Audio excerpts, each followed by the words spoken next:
We have, as you say, ISIS, Islamic State at the heart of the Middle East, Iran going to nuclear, Russia on the move, China claiming territory that it doesn't really have a right to. Reports by the day that show Russian troops are going further into southeastern Ukraine and helping turn the tide. Can they be defeated without addressing that part of their organization which resides in Syria? The answer is no. We're actively considering what's going to be necessary to deal with that threat, and we're not going to be restricted by borders. Airstrike. Bomb them. Bomb them. Keep bombing them. If you don't have history, it's as if you were born yesterday. If you're born yesterday, you believe whatever anybody on authority tells you. You have no way of checking up on it. But with a little history, you might become dubious. With a little history, it doesn't prove that the government is lying to you today. It just asks you to inquire if it is. Contrary to popular belief, the conduct of nations on the international stage is almost never driven by moral considerations, but rather by a shadowy cocktail of money and geopolitics. As such, when you see the mouthpieces of the ruling class begin to demonize a foreign country, the first question on your mind should always be, what is actually at stake here? For some time now, Russia, China, Iran, and Syria have been in the crosshairs. Once you understand why, the events unfolding in the world right now will make much more sense. The US dollar is a truly unique currency. In fact, its current design and its relationship to geopolitics is unlike any other in history. Though it has been the world reserve currency since 1945, this is not what makes it unique. Many currencies have held the reserve status off and on over the centuries. But what makes the dollar unique is the fact that since the early 1970s it has been, with few notable exceptions, the only currency used to buy and sell oil on the global market. Prior to 1971, the US dollar was bound to the gold standard, at least officially. According to the IMF, by 1966 foreign central banks held $14 billion in US dollars. However, the United States only had 3. Regardez l'Irak, la Libye. Est-ce que c'est le bonheur là-bas? Est-ce que ces pays sont en sécurité aujourd'hui? Nous savions tous que Kadhafi était un tyran. Mais pourquoi n'écrivez-vous pas ce qui s'est passé après sa chute? Ce que vous n'aimez pas pour vous-même, ici en France, vous devez comprendre que vous ne pouvez pas l'exporter ailleurs. Parce que finira un jour par ce travail que vous faites pour déstabiliser les pays, finira par arriver à nos portes. Et alors, celui qui aura semé ce désordre ne pourra que récolter ce désordre. Bien sûr, un plan élaboré par le sionisme pour agrandir son État, l'État sioniste d'Israël, mais aussi le choc des civilisations. Êtes-vous prêts à un choc des الفلسطينيون يهبون بوجه حكومة نتنياهو. الضفة الغربية، القدس، غزة وداخل الخط الأخضر في كل مكان يترجمون غضبهم للاستفزازات المتواصلة جراء اقتحام الأقصى ومنع المصلين من الدخول إليه وخطوات أخرى. هذا وقبل هذا وفرضت أيضا السلطات الإسرائيلية إجراءات تعسفية بحقهن ناهيك عن استمرار الاستيطان وعزل أحياء في القدس وخطوات أخرى. اليوم يكفي أن يصرخ مستوطن جراء اقتراب فلسطيني منه لكي تسارع الشرطة وتنفذ إعداما ميدانيا بحق الفلسطيني. نتنياهو الذي رفض المقترح الفرنسي بإرسال قوات أممية إلى القدس ماض بالتصعيد بحسب تقارير إسرائيلية، وهو اليوم يبدي مخاوفه أيضا من وسائل التواصل الاجتماعي التي تؤجج العنف كما يقول، حيث وصف مؤسس موقع فيسبوك بأسامة بن لادن. اليوم نسأل أكثر، كيف ينفي نتنياهو علاقة الاستيطان بالهبة الفلسطينية التي نشهدها وهي ربما انتفاضة ثالثة؟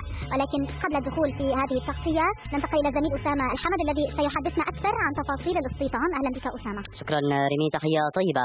على مرأى من العالم كله تنتهج إسرائيل سياسة قضم الأراضي تباعا وبناء مستوطناتها المتمددة سرطانيا في أراضي الضفة الغربية والقدس الشرقية، حيث تزداد أعداد المستوطنين ويزداد معهم تهجير الفلسطيني. بنيامين نتنياهو رئيس الوزراء الإسرائيلي في آخر تصريحاته أمام المؤتمر الثالث والسبعين للحركة الصهيونية قال أن هناك تراجعا في مشاريع بناء المستوطنات، نافيا بذلك العلاقة بين بناء المستوطنات وموجة العنف الأخيرة المتفجرة في الضفة والقدس. لكن هناك حقائق تخالف هذا القول، ومنها تزايد أعداد المستوطنين، حيث تشير إحصائيات رسمية أن الزيادة سنويا تقدر ب4%، حيث وصل عدد المستوطنين إلى نحو 400 ألف في الضفة الغربية و200 ألف في القدس الشرقية. أعداد المستوطنات أكثر من 400 بينها مستوطنات عشوائية، وسيطرة إسرائيل على نحو 78% من مساحة الضفة الغربية. الانتهاكات للقانون الدولي الذي يمثله بناء المستوطنات، فالمادة 49 الفقرة السادسة من معاهدة جنيف الرابعة تحظر على القوى المحتلة نقل السكان من الأراضي التي تسيطر عليها، والمادة 53 تحظر تدمير الممتلكات الخاصة، والمادة 55 من اتفاقية لاهاي تشدد على أن إدارة الأراضي تقع على عاتق المحتل وفق حق الانتفاع، وغيرها العديد من الاتفاقيات الدولية ومواثيق حقوق الإنسان. وأيضا هناك خطط تقسيم القدس وفصل الأحياء بعضها عن بعض، إضافة لرفض وجود مراقبين دوليين في الأماكن المقدسة لمنع الانتهاكات المتكررة لحرماتها.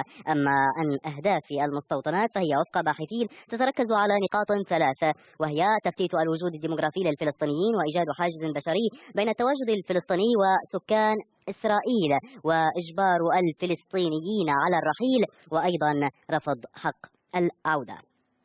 كل ذلك يؤدي إلى أن التوسع الاستيطاني ماض من دون رقيب أو حسيس. المجتمع الدولي يبدو أن لديه الآن ما يشغله أكثر من ملفات القضية الفلسطينية وانتهاك إسرائيل لأبسط حقوق الإنسان. The arrangement had a hidden side effect. It removed the traditional restraint on U.S. monetary policy. The Federal Reserve was now free to increase the money supply at will. The ever-increasing demand for oil would prevent the flight from the dollar, while distributing the inflationary consequences across the entire planet. The dollar went from being a gold-backed currency to an oil-backed currency. It also became America's primary export. Did you ever wonder how the U.S. economy has been able to stay afloat while running multi-billion-dollar trade deficits for decades? Did you ever wonder how it is that the U.S. holds such a disproportionate amount of the world's wealth when 70% of the U.S. economy is consumer-based? In the modern era, fossil fuels make the world go round. They have become integrated into every aspect of civilization. Agriculture, transportation, plastics, heating, defense, medicine, and demand just keeps growing. As long as the world needs oil, and as long as oil is only sold in U.S. dollars, there will be a demand for U.S. dollars. And that demand is what gives the dollar its value. For the United States, this is a great deal.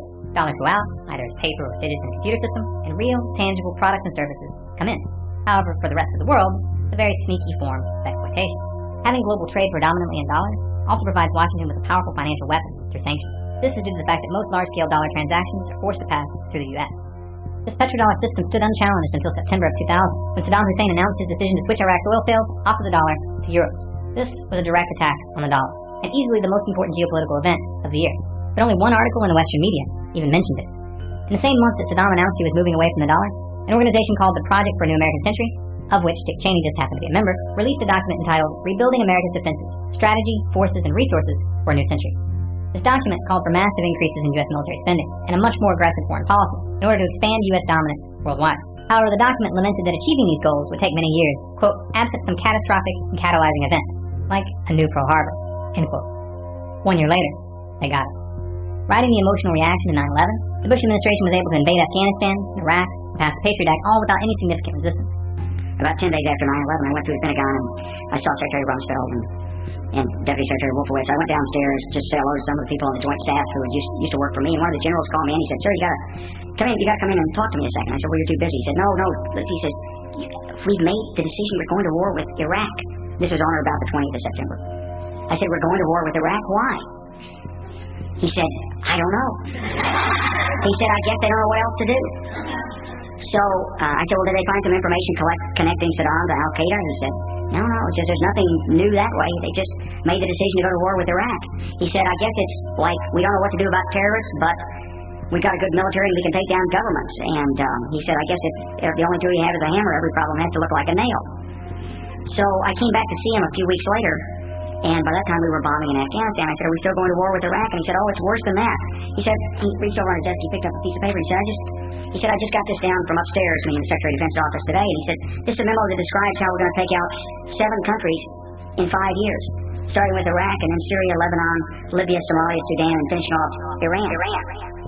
There were no weapons. Ce sont un déséquilibre fait aussi par cet Occident arrogant et ce sionisme et ces États-Unis et l'OTAN. Êtes-vous prêts à un choc? Si oui, préparez-vous. Le temps est venu peut-être pour que les pendules soient mises à l'heure d'une guerre et d'une confrontation générale. Moi, je ne l'espère pas, ni pour la France, ni pour aucun autre pays. Je prie Dieu pour la paix et l'entente entre les peuples. Pourquoi cherche-t-on à déstabiliser la Russie? Pourquoi que la Chine est en remorque, disons, et en préparatif aussi pour être déstabilisée? Eh bien parce que nous sommes arrivés ici à un point où rien ne se justifie par des guerres au nom d'une idéologie, et surtout avec un sentiment et une arrière-pensée économique. Le pays va vers un désordre économique. Je parle de l'Europe. Et que cherche-t-on à déstabiliser la Russie avec ce qui se prépare pour l'Ukraine et le reste? Aux dernières nouvelles, les Russes, donc j'apporte mon soutien, et les Chinois se rendent compte du grand bluff du démon.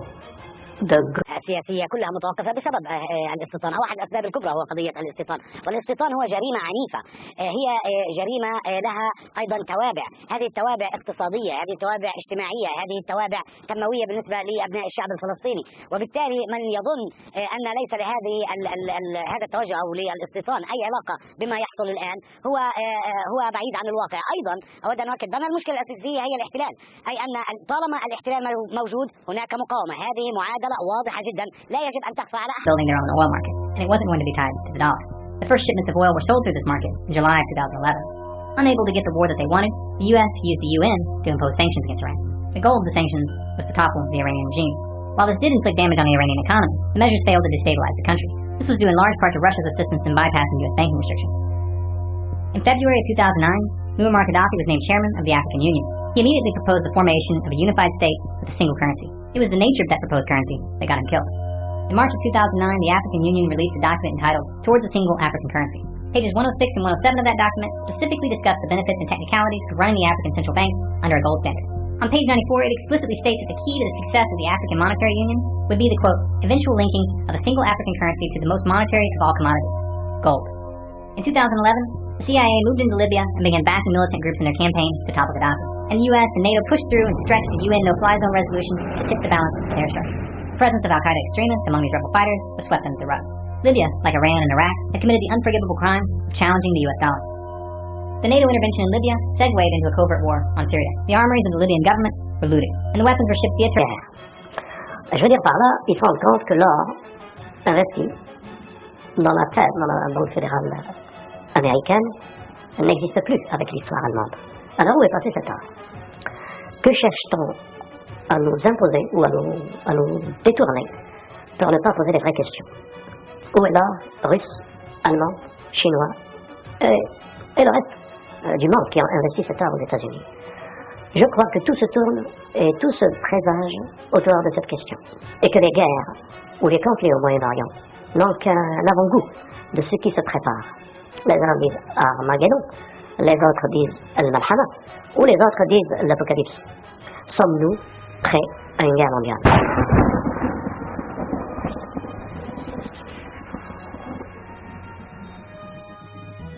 كونك تتحدثين العربية يجب أن أوضح بعض الأمور.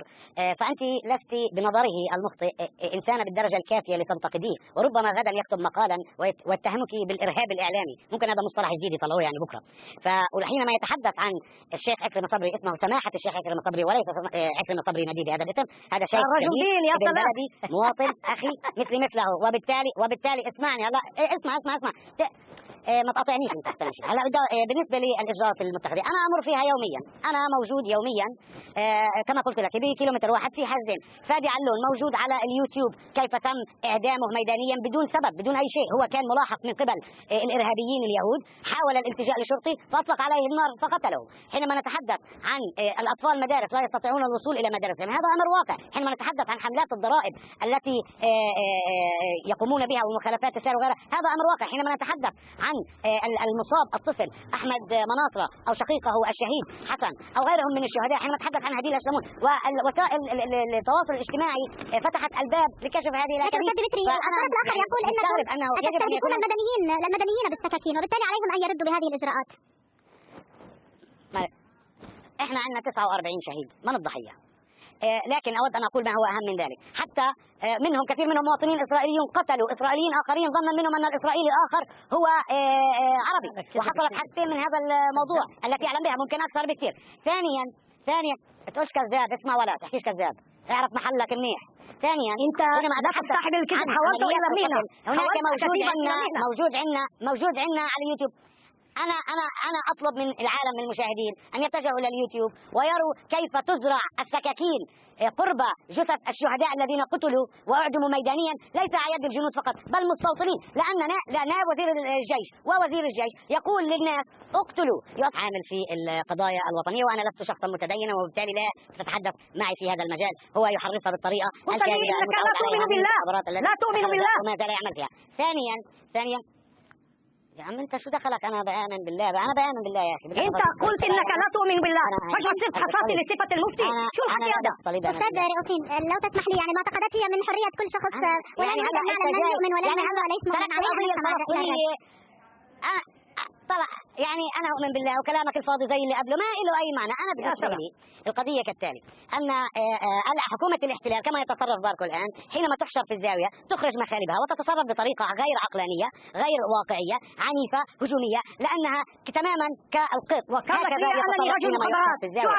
لا يملك القدره العقليه ولا راي هذه عقليه ولا راي لا عشان اقول لك يعني عشان اقول لك اليوم الفلسطيني ما فرق عليه